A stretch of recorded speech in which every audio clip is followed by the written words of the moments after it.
As I mentioned in the previous video, I'm going to set up podcasts with two different hosting services so you can see how the actual process works. I'm going to start out here with libsyn.com. Just to quickly recap though, when publishing your podcast, you need to place your MP3 file online. That can be through a dedicated hosting service like Libsyn or any other hosting service you choose. Once the MP3 has been uploaded, you then need to generate an RSS feed. The RSS feed address is what you submit to podcast directories like iTunes, Google Play Music, Stitcher, and other similar services that catalog podcasts for listeners to find. So to be clear, you don't submit the location of the MP3 file itself to these places. That information is contained in the RSS feed, which is why the RSS feed is so important. And I'm suggesting Libsyn here because even their most basic package includes automatic RSS feed creation. So let's walk through the setup process. First, you'll need to sign up for an account. You can click the sign up link here at the top of the page. And here on this page, you'll need to provide your name and email address and some other information. This show slug field is important as this will be the address of your RSS feed and web page or blog pages. So pick a name here that has something to do with your podcast.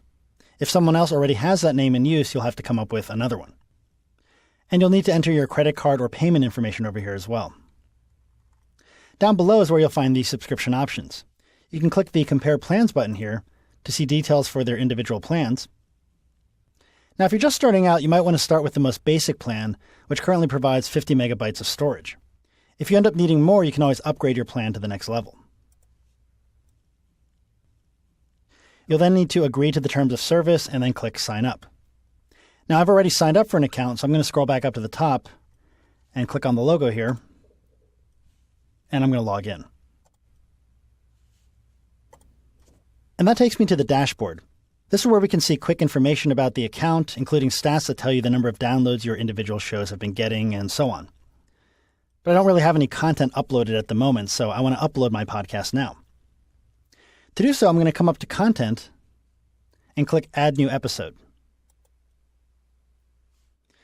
And this is what's great about using a dedicated podcast hosting service. Everything I need to do to properly upload and prepare my feed is laid out right here. I just need to fill in the fields. So I'll start by selecting the file I want to upload by clicking Add Media File. I'll choose to upload from my hard drive. And I'll navigate to my desktop and find the podcast episode we generated an MP3 of earlier.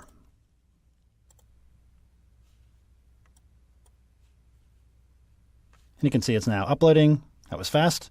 And now it's processing. Libsyn offers the option of including episode-specific content if you want to dress up the entry with a custom graphic or a background, but I'm not going to bother with that right now.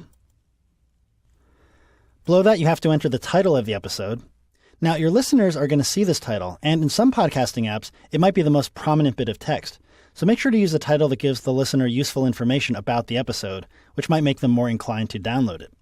Some podcasters include the episode number in the title, others place the name of the person they're interviewing in the episode title, but it's entirely up to you. I'll title this episode Audio and Music, because that's what this episode is focused on. Including a subtitle is optional, and they don't always show up in all podcast applications, but feel free to add one. I'll skip that for this episode. However, it's always a good idea to include a description. Many podcast listeners like to be able to read as much detail about what's included in an episode to make sure it's worth their time to listen to it. All right, so that's the description. Next, you have the option to add an image for this particular episode that will appear next to it when it's listed in podcast listings and on your blog page. Now, this is different than the main show image, which is the image that represents the entire podcast itself. And I'll show you where to add that image momentarily. And there are several other options here you can use. You can select or type in a category. We'll call this technology. You can add tags and keywords that you think listeners who are looking for this type of show might type in. And at the bottom here, you can set the iTunes rating setting.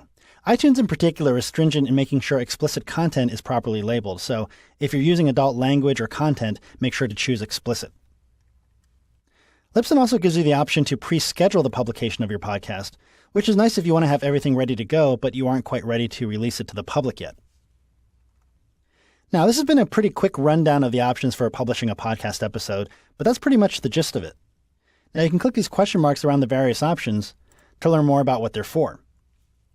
But for now, I'll go ahead and click Publish. And in a few moments, my podcast will be live online. You can see I have several links available here now. Here's the link I can provide to my listeners if I want to provide a direct download URL. This is the link to the entry about this particular episode. And here's the code if I want to embed this episode into a web page. Now, while that content is publishing, let's come up to Settings and go to Edit Show Settings. Now, in reality, I probably should have come here first because this is where you set up the show as a whole. For example, the show title I want hasn't been entered here yet. So I'll change that. Here's the show slug or address that I discussed earlier. So the web address for my podcast will be garrick.libsyn.com. And you definitely want to include a description for your entire show. You'll probably want yours to be a bit more descriptive than that. And below that is the website address for this podcast. Again, it's garrick.libsyn.com/podcast. I'll come back to that in a second. Now, down below here is where you can upload an image to represent your entire podcast. That's what this artwork area is for, and you can choose Upload New. Again, this is basically going to be the cover image for your entire show. Notice how they tell you here that it should be square, a JPEG or a PNG file, and it should be at least 1400 by 1400 pixels in size.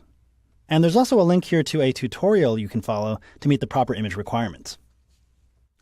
Let me go ahead now and just save my changes first. Now, if I copy this web address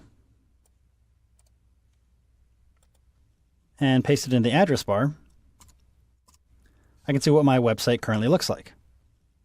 Now, obviously, you'll be able to customize the look of this page to a certain extent, but you can see here that my first episode has been published.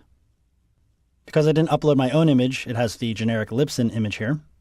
But you can see here's the title, here's the description of the particular episode. They provide links here for viewers to share this episode to their social media accounts. And anyone visiting this address can listen to your podcast directly from this page.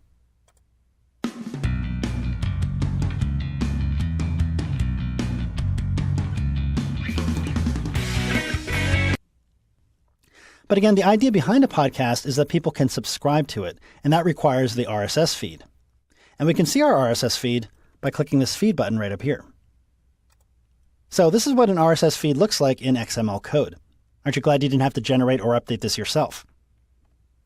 But this address up here is the address of the feed itself, and this is what we're going to submit to the various podcast directories. And we'll look at doing that in its own upcoming movie. But for now, that's the gist of setting up a Libsyn account, setting up your show, and uploading a podcast episode. So the first episode of my podcast is now live online. Now it's just a matter of letting people know that it's out there, so we'll look at how to add it to directories after the next movie on setting up a SoundCloud account.